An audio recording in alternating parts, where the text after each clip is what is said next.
Recurrent neural networks process memory.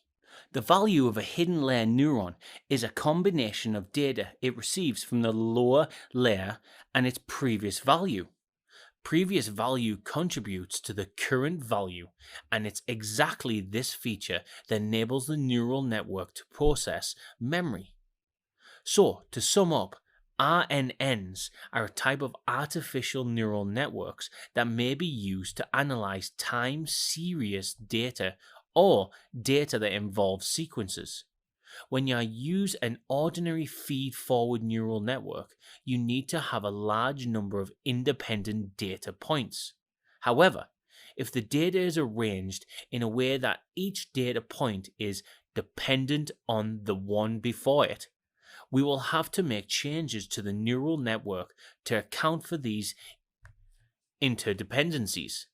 This memory lets RNNs keep the track of prior inputs so that they may create next a new output in the sequence.